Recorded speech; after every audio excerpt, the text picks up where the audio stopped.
De la naissance jusqu'à la mort, il y a un temps pour planter et il y a un temps pour récolter. Bien-aimé, qui c'est qui bloque ta récolte?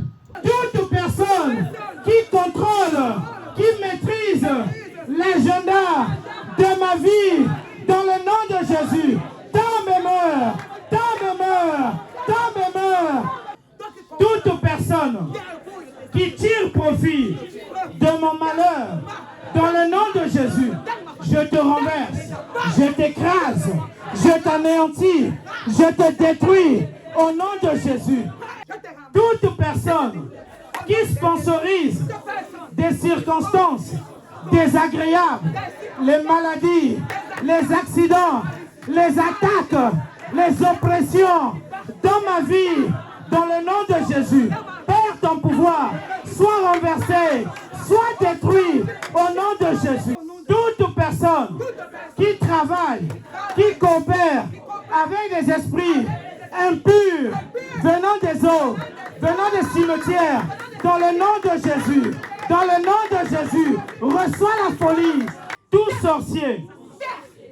sorcier, tout agent du diable, missionné, mandaté pour détruire ma joie, ma paix, mon bonheur, mon évolution spirituelle, matérielle, professionnelle, dans le nom de Jésus, reçois le feu. Toute alliance de la maison de mon père, de la maison de ma mère, qui me maintient dans la sorcellerie, dans la captivité, dans le nom de Jésus, soyez annulés, soyez annulés, soyez renversés par le nom de Jésus.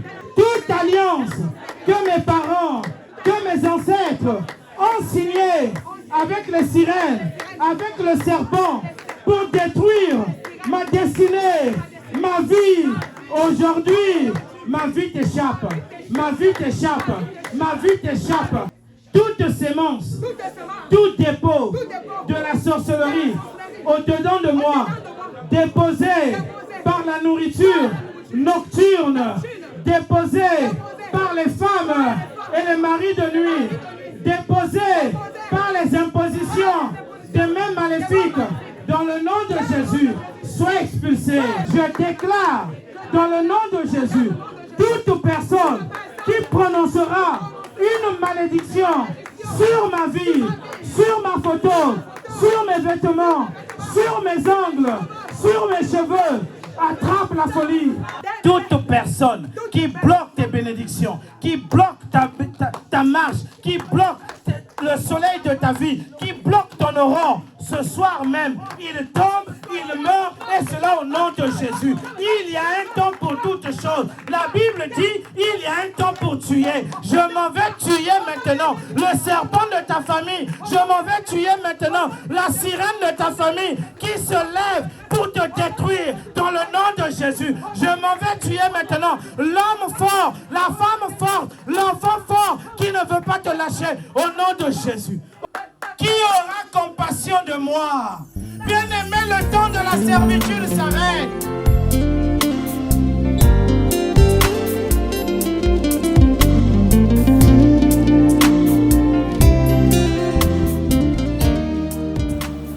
Ceux qui ont leur Bible, surlignez bien maintenant la partie là qui arrive.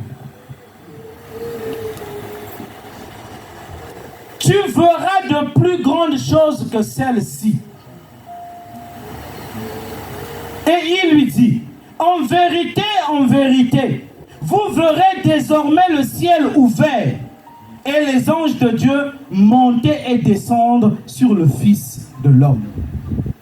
Bien-aimé, Jésus dit à Nathanaël, vous verrez maintenant de grandes choses. En vérité, je vous le dis, le ciel est ouvert et les anges montent et descendent sur le Fils de l'homme. Maintenant, je vais dire à quelqu'un, Marie était dans les parages lorsque Jésus avait déclaré ça. Voilà pourquoi Marie avait pris le risque de dire aux disciples, faites ce qu'il vous dira. Parce que Marie avait entendu, vous verrez maintenant de plus grandes choses. Donc quand Jésus dit, mon heure n'est pas arrivée, Marie a envie de lui dire, petit, tu as dit hier, il y a 3 jours, vous verrez maintenant de plus grandes choses. Qu'est-ce que tu veux me raconter là? Donc Marie connaissait exactement et elle gardait en son cœur la révélation de qui était son fils. Est-ce que je parle à quelqu'un? Marie, lorsque l'ange est venu, lui a dit, tu enfanteras le Fils de Dieu. Elle a gardé. Cette fois-ci, l'enfant a grandi. L'enfant lui-même dit, ouvre sa bouche. Ce n'est plus un ange, ce n'est plus un porte-parole, mais c'est l'enfant lui-même qui parle et qui dit, vous verrez maintenant le ciel ouvert, les anges descendre sur le Fils de l'homme. Marie dit, moi la révélation là, je la garde jalousement. Est-ce que je parle à quelqu'un? Bien-aimé, toi et moi qui avons des révélations. Une révélation se traite. Une révélation, à la base, c'est une information. C'est juste une parenthèse. Si maman me permet, en rentrant, j'ai vu qu'il y a des ouvrages qui sont exposés là-bas. Dans l'un des ouvrages, je crois que c'est Les Morts du désert, en page 51, le Seigneur m'a permis par sa grâce d'écrire. Dedans, j'explique comment traiter une révélation. Une révélation, ce n'est qu'une information. On te donne une information. Si tu ne prends pas en compte l'information, n'a aucune importance. Par contre, une information a de l'importance si tu la considères et tu prends les dispositions. Bien aimé, si je te dis, frère, fais attention, tu as un pneu qui est dégonflé. Tu as entendu. Mais si tu ne prends pas en considération, tu vas rouler. Il peut t'arriver des bricoles. Mais pourtant, on t'avait donné l'information. Donc, une révélation n'a d'importance que lorsqu'on s'assoit pour la traiter. C'est-à-dire, on essaie d'analyser, de décortiquer, de chercher à comprendre, à savoir. S'il faut corriger, on corrige. S'il faut prendre des dispositions, on prend des dispositions. Est-ce que je parle à quelqu'un? Voilà ce que Marie faisait. Donc, Marie n'était pas dans la distraction. Marie, lorsqu'elle entendait, elle gardait les choses. Elle a gardé le secret pendant des années que l'enfant qui était dans son ventre là, c'était le Fils de Dieu. Ça, c'était un premier temps. Mais ce temps, lorsqu'il est fini, Jésus s'est fait baptiser. Le ciel s'est ouvert. La terre entière a su que celui-ci est l'agneau de Dieu qui ôte le péché du monde. Il y a un temps pour toutes choses. Il y avait le temps où Marie pouvait garder le secret pour elle. Maintenant, on est passé dans un deuxième temps où Marie n'a plus à garder le secret. Elle dit aux gens, faites ce qu'il va vous dire. Pourquoi? Parce qu'elle connaît que l'heure est arrivée pour lui de faire de plus grandes choses. Et cette heure a sonné pour toi maintenant. L'heure des grandes choses, des grandes réalisations a sonné dans ta vie maintenant. Si nous revenons maintenant dans notre histoire du mariage de Cana, on a l'impression que Jésus n'a pas donné suite favorable à la demande de sa mère. Bien aimé, vous savez, prier c'est bien, mais comprendre la parole c'est mieux. J'ouvre. Si tu me donnes un amen, je te donne une révélation. Amen. Marie dit, ils n'ont plus de vin. Jésus répond, mon heure n'est pas encore arrivée. Mais Marie prend le risque pour dire, faites ce qu'il vous dira. Toi et moi, on va se dire, mais il y a un problème. Mais en réalité, qu'est-ce qui se passe? Jésus avait besoin de la foi d'une personne. Est-ce que je parle à quelqu'un? Lorsqu'on a dit à Marie, mon heure n'est pas encore arrivée, Marie ne s'est pas découragée.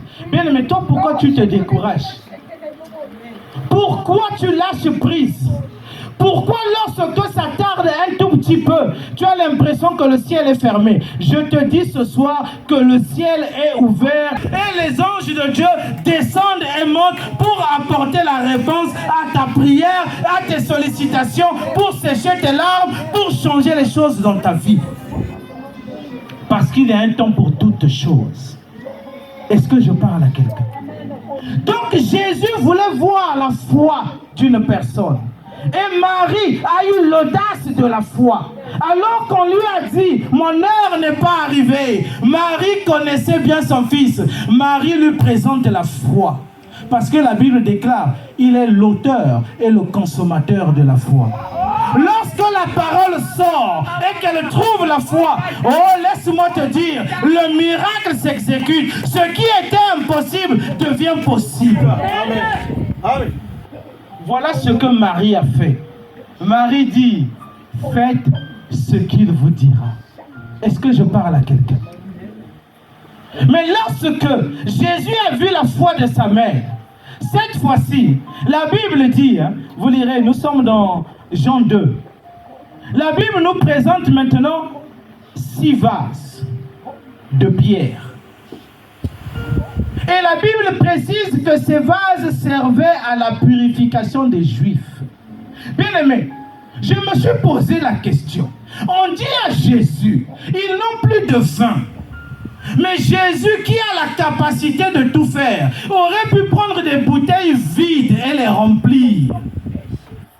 Bien aimé, les choses qui paraissent trop simples, ce n'est pas du registre de Dieu. Parce que Dieu est là pour des choses surnaturelles. Ce que moi je peux faire pour toi, Dieu ne le fera pas. Parce que nous avons un Dieu impossible pour des cas impossibles. Nous avons un Dieu surnaturel pour des choses surnaturelles. C'est ce Dieu-là qui, lorsque la médecine dit qu'il n'y a plus d'espoir, lui, il vient et il commence à agir. Est-ce que je parle à quelqu'un? Voilà comment Jésus va voir 6 vases de pierre qui servaient à la purification des Juifs. Oh bien-aimé, tu as l'impression que tu ne sers à rien. Même dans ta famille, on te le dit. Toi là, tu ne sers à rien. Toi là, tu n'es pas un homme. Toi là, tu n'es pas une femme. Mais Jésus va passer par toi pour étonner le monde. Jésus, dans cette fête-là, est passé par des vases qui servaient à la purification des Juifs. C'est-à-dire, ça servait à se laver les mains, ça servait à se laver les pieds. Jésus va utiliser ces vases-là. 1 minute, non, 30 secondes. Vous voyez la porte qui est derrière là? Il y a écrit toilette. Les toilettes sont importantes, même dans notre église. Mais pourtant, quand on va là-bas, personne. Il y a beaucoup qui ne considèrent même pas les toilettes. Pour eux, c'est un lieu ordinaire. Personne ne va dans les toilettes et lorsqu'il a fini, dit merci. Et il y a des gens comme ça dont le diable a changé l'usage. Tu te vois comme une poubelle. Tu te vois comme des toilettes. Tu te vois comme un déchet. Voilà ce que le diable dans la méchanceté est capable de faire de la vie d'une personne. Mais ce temps-là va s'arrêter aujourd'hui. Tu es ce vase de pierre. Tu es ces toilettes-là. Tu es cette poubelle-là où les gens viennent cracher, où les gens viennent vomir, où les gens viennent faire leurs besoins. Tu servais. Mais aujourd'hui, tu vas servir pour la gloire de Dieu. Amen. Est-ce que je parle à quelqu'un? Donc voilà, nous sommes en face de 6 vases. Vases de pierre qui servaient à la purification. Mais chose extraordinaire, Jésus, avant même de continuer, on va nous préciser que ces vases avaient 2 et 3 mesures. Bien aimé, parfois toi tu penses que tu n'as rien. Parfois toi tu penses que tu es incapable. Parfois toi tu penses que tu ne peux rien faire. Oh, laisse-moi te dire, sors du mensonge du diable. Sors du mensonge du diable. Voilà pourquoi je bénis le Seigneur. Tout à l'heure ma maman disait, vaut mieux un chien vivant qu'un lion mort. Donc avec la mesure là, 1 ou 2 mesures que tu as, le Seigneur va se servir de ça pour faire quelque chose. Laisse-moi te dire, on t'a humilié, on t'a détruit, on t'a maudit, mais ils ne t'ont pas tué. Il y a encore de l'espoir. Les vases là, s'ils étaient inutiles, on les aurait mis à la déchetterie. Mais comme ils servaient quand même, à travers ça, Dieu va répondre sa gloire. Comme toi, on ne t'a pas tué. Comme la maladie ne t'a pas tué. Comme l'échec ne t'a pas tué. Comme l'homme fort, la femme fort, les fétiches ne t'ont pas tué. De ta situation là, de ta maladie là, de ta situation là, le Seigneur va tirer sa gloire. Est-ce que je parle à quelqu'un? Tout dépend sur qui toi tu tournes tes regards. Donc nous sommes ici face à une équation impossible. 6 vases de pierre, inutiles. Mais Jésus ne prend pas des bonnes bouteilles. Mais Jésus dit maintenant, remplissez ces vases. Oh, bien-aimé. Je me suis posé la question prophétesse. Jésus ne demande même pas qu'on lave d'abord les vases. Mais Jésus dit directement, remplissez-les. Mais nous avons un Dieu bizarre. Je répète, nous avons un Dieu bizarre. Alors que les gens qui étaient à la fête là, ils avaient lavé les mains, ils avaient lavé les pieds. Toi et moi, on allait dire que Jésus n'est pas hygiénique. Jésus ne respecte pas le protocole des hommes. Jésus ne respecte pas le protocole des hommes. Ce que ton intelligence te dit ou te commande de croire, je t'encourage ce soir, laisse ça de côté. Dieu va te surprendre après ce programme. Dieu va te surprendre après ce programme. Oh Jésus. Est-ce que je parle à quelqu'un? Amen. Maman, ça m'a fait bizarre. Je dis, mais c'est comment? Jésus dit directement, remplissez ces vases. Mais des vases qu'on n'a pas lavés, des vases impurs, comme toi, comme moi, mais par sa grâce. Jésus te remplit ce soir. Jésus te remplit ce soir. Je ne sais pas si tu es le premier vase. Je ne sais pas si tu es le deuxième vase. Je ne sais pas si tu es le troisième. Mais moi, je sais que parmi les 6 vases, moi, je suis dedans. Est-ce que je parle à quelqu'un? Pourquoi Jésus ne demande pas à ce qu'on nettoie les vases? Parce que la Bible déclare que nous n'avons pas été rachetés par des choses périssables, ni par de l'or, ni par de l'argent, mais nous avons été rachetés par le sang précieux de l'agneau.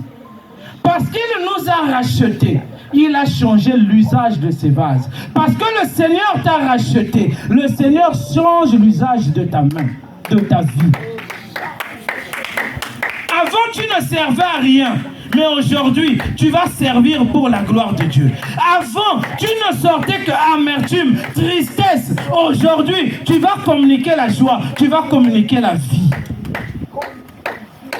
Voilà comment Jésus va dire, remplissez ces vases. Mais lorsque Jésus dit de remplir ces vases, toi et moi, nous allons penser que c'était avec une eau ordinaire. Mais je te dis de suite, ce n'était pas une eau ordinaire. Ces vases ont été remplis par l'eau vive. L'eau vive, c'est le Saint-Esprit de Dieu. Est-ce que je parle à quelqu'un? Bien-aimé, tu as besoin d'être rempli, à déborder de la puissance du Saint-Esprit de Dieu. C'est lorsque tu es rempli, à déborder de la puissance du Saint-Esprit de Dieu. Ce n'est qu'à ce moment-là qu'au-dedans de toi, des choses peuvent changer, des situations peuvent changer, et même autour de toi. Est-ce que je parle à quelqu'un? Donc nous sommes face à une équation impossible. Mais pour Dieu, ce qui est impossible aux hommes devient possible. Jésus dit, remplissez d'eau ces vases, et ils les remplirent jusqu'au bord. Puis il leur dit, portez-en à l'ordonnateur du repas. Et ils en portèrent. Quand l'ordonnateur du repas eut goûté l'eau changée en vin, ne sachant d'où venait ce vin, tandis que les serviteurs qui avaient puisé l'eau le savaient. Bien-aimé, le chef de cérémonie ne savait même pas d'où venait le vin. Parce que les choses de Dieu peuvent te surprendre. Tu ne sais pas d'où ça vient. Et tu ne sais pas d'où ça peut survenir. C'est ça. Mais ça arrive. Et ça fait plaisir à tout le monde. Voilà pourquoi il y a des gens qui bénéficient de tes sacrifices, qui bénéficient de tes prières, qui bénéficient de tes jeûnes. Parce que lorsque Marie a exercé sa foi, je ne sais pas s'il y avait 300 personnes, ils ont bu du bon vin. Chose qui n'était pas prévue. Est-ce que je parle à quelqu'un? Tandis que le serviteur qui avait puisé l'eau le savait. Il appela l'époux et lui dit, tout homme sert d'abord le bon vin, depuis le bon après. Toi, tu as gardé le bon jusqu'à présent. Au verset 11, la Bible dit, tel fut à Cana en Galilée le premier des miracles que Jésus fit. Il manifesta sa gloire et ses disciples crurent en lui. Bien-aimé, j'aimerais simplement dire à quelqu'un, dans ce programme, le Seigneur va faire dans ta vie un miracle. Le Seigneur va faire dans ta vie quelque chose qu'il n'a pas encore fait. Je ne sais pas si c'est la peine qui va être changée en joie. Je ne sais pas si c'est l'amertume qui va être changée. Je ne sais pas qu'est-ce qui est amer en toi. Je ne sais pas ce qui manque en toi. Mais je te dis seulement que le Seigneur va changer quelque chose. Est-ce que je parle à quelqu'un? Donc nous sommes ici à la résolution d'une équation. Des vases inutiles, comme toi, comme moi. Mais le Seigneur de ces vases va faire tirer sa gloire. Et au final, les gens ont cru en Dieu. Les gens croiront en Dieu dans ta famille lorsqu'ils verront les miracles que Dieu est capable de faire. Amen. Mais le problème, c'est que toi et moi, nous ne sommes pas sérieux avec Dieu. Je ne plaisante pas avec ces choses. Les choses traînent, tardent.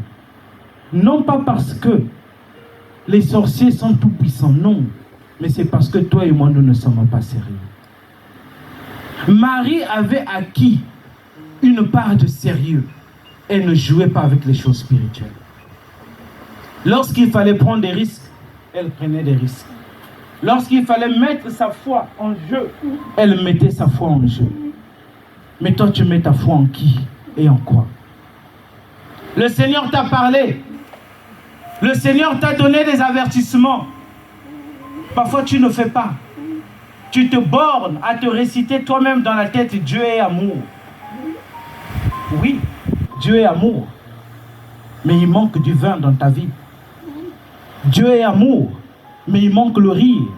Il manque la joie. Il manque la paix. Qu'est-ce qui manque dans ta vie? Le Seigneur dit, il y a un temps pour toutes choses. Sous le soleil. Il y a un temps pour planter. Il y a un temps pour récolter. Mais toi, c'est quand que tu vas récolter? Parce que quelqu'un est là, te manipule. Parce que quelqu'un est là, te distrait. À partir de ce programme, ne sois plus distrait. Amen. Ne sois plus distrait. Bien aimé, nous avons vu comment des vases. Nous avons même pris l'illustration des toilettes. Et je vais dire à quelqu'un, je connais une dame qui a témoigné un jour. Chaque fois, elle se plaignait de douleur, de douleur, de douleur. Elle déclarait par la foi, par tes meurtrissures, nous sommes guéris, rien à faire. Mais ce n'est pas qu'elle n'avait pas la foi. Un jour, on lui a dit, Sœur, demande un peu à Dieu qu'est-ce qui se passe dans ta vie. Rentre en prière, demande un peu, crie à Dieu, qu'est-ce qu'il y a? Elle a prié. Et elle se voit sur la route, non pas en être humain, mais en sandales. Je répète, cette maman-là s'est vue comme une sandale sur la route. Quand les véhicules passaient, s'ils passent sans monter sur elle, elle est normale. Si un véhicule, vous voyez une sandale sur la route, si un véhicule passe seulement sur la sandale là, elle a des douleurs. Voilà pourquoi je disais à quelqu'un, on t'a transformé en quoi? Toi tu te vois humain, mais eux ils te voient cheval, eux ils te voient chien, eux ils te voient cochon, eux ils te voient je ne sais quoi. Mais toi tu te vois être humain. Tu cherches les bénédictions des enfants de Dieu, mais lorsque tu avances, parce que Dieu dit, lorsque les enfants de Dieu se rassemblent, le diable aussi envoie les siens. Donc toi tu peux venir même lorsque nous nous sommes rassemblés. Comme disait maman, pour ceux qui sont prédestinés, Dieu a prévu un temps pour toutes choses. Mais pour ceux qui ne sont pas prédestinés, laisse-moi te dire, la Bible déclare, depuis le temps de Jean-Baptiste jusqu'à ce jour, le royaume des cieux est forcé et ce sont les violents qui s'en emparent. Pour toi et moi là, qui étant nés dans la sorcellerie, il y a des gens qui, depuis la naissance, papa, maman, pasteur, je parle de vrais pasteurs, hein, pas de pasteurs un peu... Parce qu'il y en a, pasteurs, mais quand ça chauffe, il va au village. Il y a des gens pasteurs, mais il a son marabout. Il y a des gens pasteurs, mais il a quelqu'un. Quand ça lui dépasse, donc quand Dieu est parti en congé, lui il va voir une autre personne. Alors que notre Dieu ne sommeille ni ne dort. Voilà le Dieu qu'on m'a appris. Donc, si tu as un pasteur qui a aussi un autre pasteur ou un marabout, je ne sais quoi, ce n'est pas un vrai pasteur. Parce qu'un vrai berger n'a que de maître que Jésus-Christ de Nazareth. Celui qui ne sommeille ni ne dort. Donc, ce que je veux dire, toi et moi, nous avons été dans des endroits, nous venons des maisons, où nous avons parfois eu par la grâce. Comme moi, mes grands-parents allaient à l'église. Je croyais qu'on était bien. Mais une église des idolâtres. Vous avez les églises, il y en a beaucoup partout ici, là. Partout. Mais elles sont même vides. Mais l'État les entretient. Parce que c'est leur patrimoine. Parce qu'il y a des statues là-bas. Parce que ce sont des couvents maléfiques. Parce que ce sont des hauts lieux où l'on pratique certaines choses. Je connais une qui est à Toulouse. Un jour, j'ai lu dans le journal local que c'était la 2e église au monde où il y a de plus de reliques. Les reliques chez les catholiques, pour les citer, là, apparemment, ça a changé. Eux, quand quelqu'un mourait, soi-disant saint, selon eux, pas selon la parole de Dieu, ils le prennent, ils coupent un angle, ils prennent un cheveu, ils prennent un vêtement, ils envoient partout dans certaines églises. Donc certains, ils arrivent, ils disent, ah, ça c'est saint tel. Donc ils viennent prier devant l'angle de quelqu'un qui est mort. Quelle abomination. Et donc cette église de Toulouse, là, ultra visitée. Je ne connais pas de touristes qui viennent dans Toulouse qui ne passent pas par cette église. Avant, je me posais la question. Mais c'est parce que c'est la 2e église après le Vatican où il y a le plus de reliques. Donc les occultistes, ceux qui sont initiés, ils savent ce qu'ils vont chercher dedans. Mais toi et moi, parfois, nous voyons des gens prendre des photos, tu rentres comme ça. Tu vois seulement des gens devant le Louvre. Ah, toi aussi, comme tu es dans Paris, tu rentres dedans. Tu ne sais pas où tu mets tes pieds. Tu ne sais pas, c'est devenu pour toi comme une prison. C'est devenu pour toi comme un mouroir. Est-ce que je parle à quelqu'un? Amen. Mais toutes ces choses-là peuvent s'arrêter ce soir. Amen. Tout dépend de ta volonté. Donc nous voyons cette maman dont je viens de vous parler. Elle s'est vue sur la route comme une sandale. Donc quand les véhicules passaient, si le véhicule par malchance passe sur elle, elle a mal. Je connais une autre maman. Elles ont connu le combat. Par la foi, par la fougue qu'elle avait. Le Seigneur a ouvert des portes. Elle a commencé à travailler ainsi de suite. Mais il y avait quelque chose qui clochait. Elle n'arrivait pas à concevoir. Elle a prié, prié, prié. Les hommes de Dieu leur ont dit, demandez à Dieu. On lui a dit, toi maman, parce que nous souvent les hommes, quand il y a un problème, on dit que c'est la femme. Les deux ont prié. Le Seigneur va révéler que l'homme, ses parties génitales, c'est sa sœur qui les avait pris. Vous voyez, en Afrique, il y a ce qu'on appelle là, les fils là qu'on attache là, où on met les vêtements là. Donc ces parties intimes là, on a accroché là sur un... Mais lui, physiquement, il est normal. Hein. Bien aimé, la sorcellerie est une mauvaise chose. Donc il pouvait faire ce qu'il pouvait faire.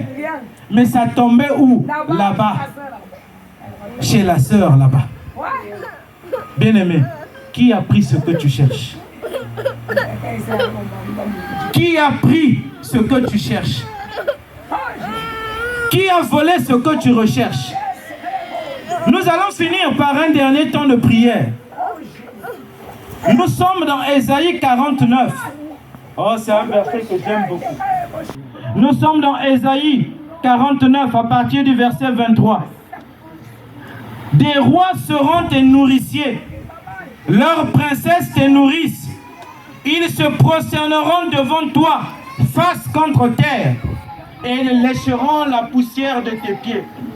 Bien-aimé, Dieu te dit ce soir, il te donne l'autorité sur les rois et sur les princes de ta famille. Ceux-là qui dominaient sur toi. Bien-aimé, ce sont eux qui vont te nourrir. Je ne parle pas de la nourriture physique, parce que leur nourriture physique est maléfique. Je ne parle pas de ça, mais te nourrir dans le sens où ils vont restituer ce qu'ils t'ont pris. Bien-aimé, comment veux-tu qu'un roi lèche la poussière de tes pieds si toi tu n'as pas d'autorité sur lui? Pour qu'il lèche la poussière de tes pieds, il faudrait qu'il s'incline devant toi, face contre terre. Voici ce que Dieu va faire. Les temps changent. Notre Dieu est celui qui change le temps et les circonstances. Avant, c'est toi qui courbais le dos. Mais maintenant, toi, tu ne courbes plus le dos. Dis à ton frère et ta soeur, ce temps-là est fini pour moi. Ce temps-là est fini pour moi. Je ne courberai plus le dos. Bien aimé, si vous lisez dans la Bible, il y a une partie qui m'a scandalisé. La Bible dit, je prendrai la coupe de tes oppresseurs et je la mettrai dans leurs mains. Tous ceux qui te disaient, courbe-toi et nous passerons. Qui faisaient de ton dos comme un sol, comme un chemin pour les passants. Bien aimé, comment on peut transformer la vie de quelqu'un comme un chemin? Imagine que toi et moi, on t'a transformé en chemin, en raccourci. Ici encore, c'est rare. Mais vous savez, en Afrique, les gens sont impolis. Ta propre maison, comme il y a un raccourci, il passe, même si toi tu es dans ta cour, lui il passe. Parce qu'il sait que s'il fait ça, il va perdre du temps. Il passe. Mais messieurs, il va passer. Est-ce que je parle à quelqu'un? Maintenant, imagine si ta vie est un chemin, est un raccourci. Voilà pourquoi tout le monde passe par toi. Quelqu'un veut être béni, il passe par toi. Quelqu'un veut avoir quelque chose, il passe par toi, parce que toi tu es un raccourci. Mais dis avec moi, plus jamais, plus jamais, plus jamais, au nom de Jésus. Ta vie n'est pas un raccourci. Ta vie n'est pas un chemin. Ta vie n'est pas une terre où les gens viennent pour planter. Oh Jésus. La Bible continue en disant, et tu sauras que je suis l'Éternel. Et ceux qui espèrent en moi ne seront jamais confus. Verset 24. Le butin du puissant lui sera-t-il enlevé? Bien-aimé, je ne sais pas ce qu'on t'a volé. Je ne sais pas celui qui a volé ton temps. Je ne sais pas celui qui a bloqué ton étoile. Je ne sais pas celui qui a bloqué ta destinée. Je ne sais pas celui qui a bloqué tes finances. Je ne sais pas celui qui a bloqué tes enfants. Je ne sais pas celui qui a bloqué tes études. Je ne sais pas celui qui a bloqué ta carrière. Je ne sais pas. Mais parfois tu te poses la question. Est-ce que moi là un jour je vais réussir? Est-ce qu'un jour ma vie va changer? Je te dis encore ce soir, il y a un temps pour toutes choses. Ta vie va changer après ce... Oh Jésus, alléluia. Le butin du puissant lui sera-t-il enlevé? Et la capture faite sur le juste échappera-t-elle? Bien-aimé, qu'est-ce qu'on a capturé sur toi? Il y a des sorciers qui capturent des étoiles. Il y a des sorciers qui capturent des destinées. Il y a des sorciers qui capturent des bénédictions. Il y a des sorciers qui te poussent à jeter toi-même ta bénédiction. Par ignorance. Parce que nous ne connaissons pas la valeur des choses. Tu es là. Tu es sur le point d'être béni. Mais une histoire à dormir debout te pousse à plus venir prier. Tu bascules du temps où tu allais passer dans la bénédiction. Tu retournes dans le temps de la malédiction. Qu'est-ce qu'on t'a capturé? Mais le verset 25 dit, oui, dit l'Éternel, la capture du puissant lui sera enlevée. Et le butin du tyran lui échappera. Je combattrai tes ennemis et je sauverai tes fils. Bien aimé, vous vous rendez compte? On parle d'une personne. Dieu dit, je vais combattre tes ennemis. Mais il dit aussi que je sauverai tes fils. Mais qu'est-ce que les fils ont à voir dans cette histoire? Parce que cette histoire ne te concerne pas seulement toi-même. Si tu ne te lèves pas pour prier, non seulement toi tu es vendu, non seulement toi tu es esclave, mais tes enfants, tes descendants seront aussi esclaves. Voilà pourquoi Dieu dit, comme on t'a capturé, comme on a pris des choses sur toi, non seulement ça va échapper, mais je veux combattre tes ennemis et je vais sauver tes fils. Pour finir, je ferai manger à tes oppresseurs leur propre chair. Bien-aimé, Dieu est contre l'oppression. Je ne sais pas celui qui t'oppresse. Que ce soit au travail, que ce soit dans la vie, que ce soit dans ton mariage, que ce soit dans tes affaires. Dieu est contre l'oppression. L'oppression ne vient pas de Dieu. Dieu dit ceci. Ésaïe 49, verset 26. Je ferai manger à tes oppresseurs leur propre chair. Bien aimé, c'est-à-dire que l'oppression est là pour t'emmener à la mort. L'oppression est une mauvaise chose. L'oppression est un poison qui tue. Mais Dieu dit, je ferai manger à tes oppresseurs leur propre chair, et je leur ferai boire leur propre sang. Et toute chair saura que je suis l'Éternel, le puissant de Jacob. Voilà pourquoi nous allons nous lever.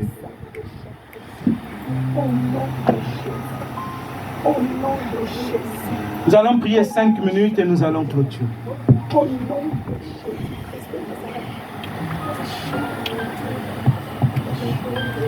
Seigneur Jésus, Seigneur Jésus, j'ai écouté ta parole. Tu m'as parlé. Je me suis retrouvé. Mais je sais, Seigneur, que le temps de la servitude, le temps de l'esclavage prend fin maintenant.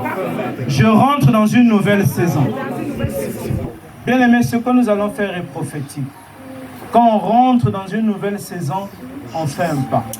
Ceux qui sont dans les rangs, on va essayer de faire juste un pas. C'est prophétique. Amen. Seigneur Jésus, par la foi, j'avance vers une nouvelle saison, une nouvelle gloire. Toute personne qui s'attache à me bloquer, à me ralentir, dans le nom de Jésus, il reçoit le feu, il reçoit la foudre, dans le nom de Jésus. Tout système de la sorcellerie qui me manipule pour que je reste la même personne, dans le nom de Jésus, au même stade, dans le nom de Jésus, je déclare maintenant, ton pouvoir est nul et sans effet, au nom de Jésus. Toute personne qui m'a transformé en chemin, en objet, en animal, dans le nom de Jésus, je le livre lui-même à la destruction, au nom de Jésus. Je ne suis pas un chien, une chienne, je ne suis pas un serpent. Bien-aimé, j'aimerais simplement te dire, même si on t'a pris, comme Isaac, on est prêt à te sacrifier. De la même manière que Dieu a pourvu un bélier à la place d'Isaac, ce n'est pas un bélier qu'on va sacrifier à ta place, mais c'est celui qui voulait te sacrifier qui va être sacrifié. Est-ce que je parle à quelqu'un? Parce que Dieu me dit, je ferai manger à tes oppresseurs leur propre chair. Tous ceux qui voulaient te manger, ils vont manger leur propre chair. Toute personne qui voulait boire ton sang pour ses pouvoirs, c'est son sang qu'il va boire. Mais non seulement il va boire son propre sang, mais son sang va le détruire. Dans le nom de Jésus. Seigneur Jésus, quel que soit le lieu, quel que soit l'endroit, qui est pour moi une prison maléfique, que ce soit la maison de mon père, une église où on fait des fausses pratiques dans le nom de Jésus. Sors-moi, sors-moi, sors-moi, sors-moi des eaux, sors-moi de la forêt, sors-moi de la maison, de la femme de nuit, de l'homme de nuit, au nom de Jésus, au nom de Jésus, au nom de Jésus. Toutes choses. Dans le livre d'Ézéchiel, ma Bible à moi me dit, il y avait un temps où une armée avait été tuée. Ils étaient morts et ils étaient desséchés. Mais ce jour-là, Dieu prend Ézéchiel et lui dit, fils de l'homme, est-ce que ces ossements peuvent revivre? Est-ce que je parle à quelqu'un? Les gens pensent que c'est fini pour toi. Tu es un os sec. Tu n'as plus de valeur. Comme ces vases qui n'avaient pas de valeur. Mais Dieu a dit à Ézéchiel, fils de l'homme, prophétise. Lorsqu'Ézéchiel a ouvert sa bouche, la Bible déclare, l'esprit des 4 vents a soufflé. Les nerfs ont commencé à pousser. La peau a commencé à pousser. La chair a commencé à pousser. Je déclare sur ta fille, tout ce qui était mort reprend vie maintenant. Tout ce qui était mort en toi reprend vie maintenant. Dans ta santé, dans ton esprit, dans ton âme, dans ton corps, tout ce qui était mort, tout ce qui ne fonctionnait pas bien, reprends vie maintenant.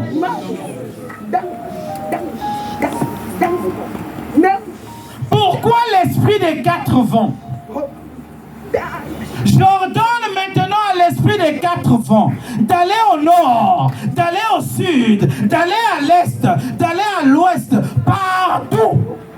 L'esprit des 4 vents va localiser ce qui t'appartient. L'esprit des 4 vents rentre dans les eaux. L'esprit des 4 vents rentre dans le village de tes parents. L'esprit des 4 vents va maintenant là où on t'a condamné, là où on t'a lié. L'esprit des 4 vents te fait sortir. L'esprit des 4 vents te fait sortir. L'esprit des 4 vents te fait sortir. Et cela au nom de Jésus.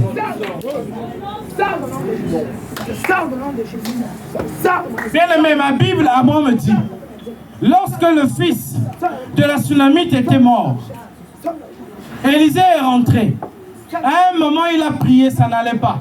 La Bible déclare, il est allé ça et là dans la maison. C'est-à-dire, il allait à gauche et à droite. Il était en train de chercher l'esprit de l'enfant. Parce que l'esprit de l'enfant était bloqué quelque part. Oh, je déclare, l'esprit de Dieu va chercher ce qui était bloqué dans ta vie. L'esprit de Dieu va chercher ce qui était bloqué dans ta vie. L'esprit de Dieu va chercher au village ce qui était bloqué dans ta vie.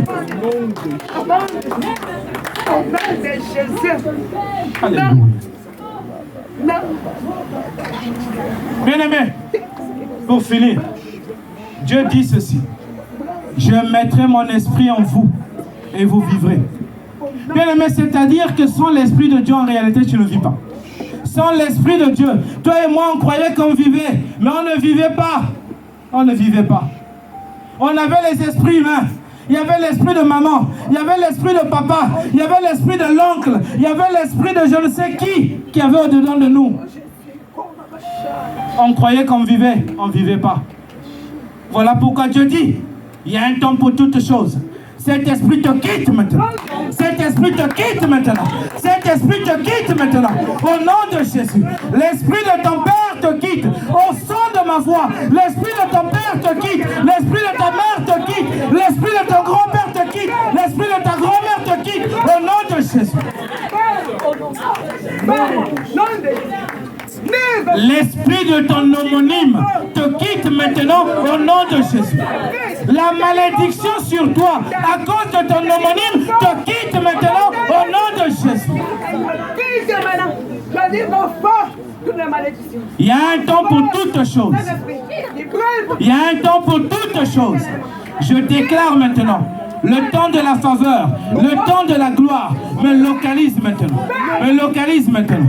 Me localise maintenant. Au nom de Jésus. Bien-aimé, dans Ephésiens 1, je crois à partir du verset 17, la Bible déclare que le Saint-Esprit est tombée sur Jésus et l'a ressuscité des morts. Je déclare maintenant que la puissance du Saint-Esprit descend sur toi. La puissance du Saint-Esprit descend sur toi. La puissance du Saint-Esprit descend sur toi. La puissance du Saint-Esprit descend sur toi. Elle pourchasse, elle met hors d'état de nuit tous les esprits impurs, tous les esprits maléfiques, tous les esprits qui dominent ta vie, qui contrôlent ta vie. Le Saint-Esprit agit. Le Saint-Esprit agit. Le Saint-Esprit agit. Le feu, le feu, le feu, le feu, le feu, le feu, le feu de l'Esprit. Le feu de l'Esprit brûle en toi, brûle en toi, brûle en toi, brûle en toi, au nom de Jésus.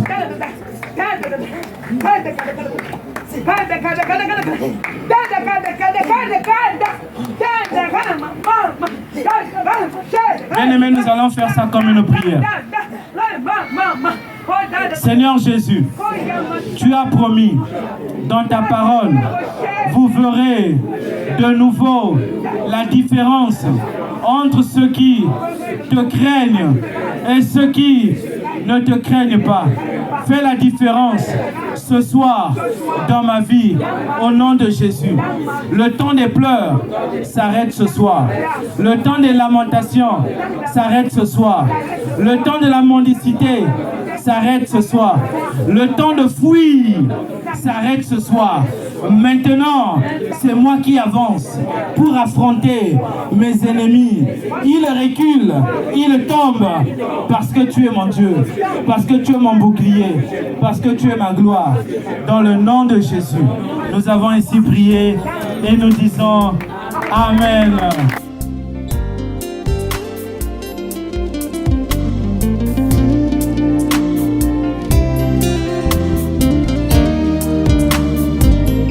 Seigneur, nous voici devant toi. Nous sommes là pour relever ton nom, car nous reconnaissons dans les cieux, sur la terre et sur la terre, il n'y a que toi.